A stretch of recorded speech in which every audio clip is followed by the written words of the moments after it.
तो मैं कहता हूं कि आज चुनाव में चलिए, विधानसभा को भंग कीजिए और बिहार की जनता के बीच जनता आपको पूरा हिसाब चुका देगी, आपके जमानत जब्त कर। धार्मिक गुरुओं के द्वारा ये बात उठी है।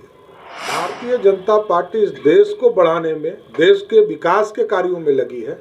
यदि इतना ही जनता पर भरोसा है तो मैं कहता हूं कि आज चुनाव में चलिए, विधानसभा को भंग कीजिए और बिहार की जनता के बीच में चलिए। जनता आपको पूरा हिसाब चुका देगी, आपके जमानत जब्त कराने का काम करेगी। 24 में जो हिंदू राष्ट्र बनाने की जो बात हो रही है वो संभव है, बकवास है। देखिए, ये धार्मिक गुरुओं के द्वारा ये बात उठी है। धार्मिक गुरु का अपना कार्य है, सरकार अपने कार्य कर रहे हैं। भारतीय जनता पार्टी इस देश को बढ़ाने में, देश के विकास के कार्यों में लगी है, देश के स्वाभिमान के लिए काम कर रही है।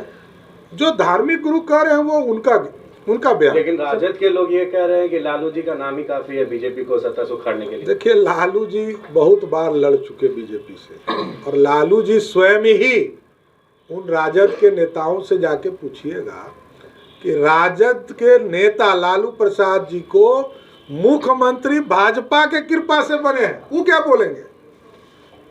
लालू जी की ही उत्पत्ति भाजपा के कृपा से हुई है, तो उनको क्या बोलने का अधिकार है? बीबीसी के यहाँ रेट जो मारा जा रहा है, इस पर क्या कहेंगे? ये देखिए, एजेंसी अपना काम करती है। तो एजेंसी सर आपके ऊपर चला है तो तभी आकर एजेंसी काम करना शुरू कर देती है। जो डॉक्यूमेंट्री के ऊपर रिलीज की बात हो रही है तभी आकर एजेंसी काम करेगी। जब कोई एजेंसी के ऊपर कार्रवाई होती है तो कोई एविडेंस के आधार पर कार्रवाई होती है, और ये कार्रवाई इनकम टैक्स नहीं क्या, इसलिए आपको जवाब इनकम टैक्स दे सकता है। बिहार को नया राज्यपाल मिला है और फैसला किया है कि नए राज्यपाल बचपन से ही आरएसएस से संबंध रखते हैं। क्या बिहार बीजेपी को फायदा होगा? देखिए, भारतीय जनता पार्टी के सदस्य थे, अब वो महामहिम राज्यपाल हैं, और महामहिम राज्यपाल के माध्यम से जो उनके दायित्व हैं वो निभाएंगे।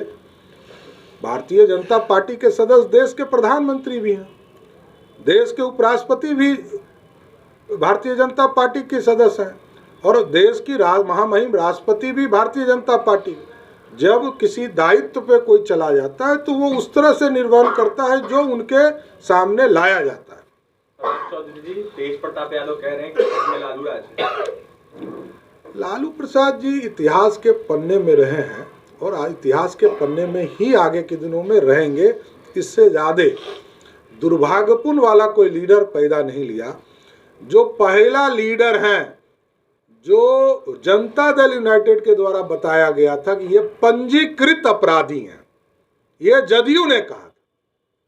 तो मैं जेडीयू की बात को दोहरा रहा हूं कि जनता दल यूनाइटेड के लोग कहते थे कि लालू प्रसाद इकलौते बिहार के राजनेता हैं जो एक पंजीकृत अपराधी है। अब इसमें क्या कहना है?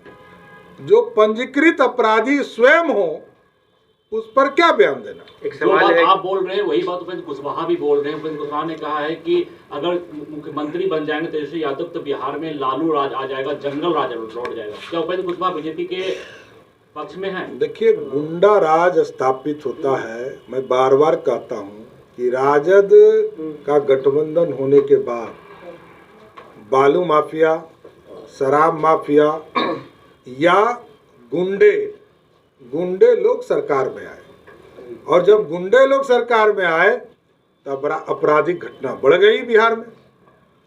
क्योंकि वो लोग टिकट किसको दिए? देखिए, एक जगह अपराधी को टिकट दिए, दो जगह शराब माफिया को टिकट दिए। तो इसी तो प्रमाण होता है कि जो महागठबंधन के लोग हैं वो अपराधी को, वो गुंडों को, वो शराब माफिया को और वो बालू माफिया को बढ़ावा देने का काम। क्या उपेंद्र कुशवाहा बीजेपी के संपर्क में हैं? उस तरह का बयान दे रहे हैं।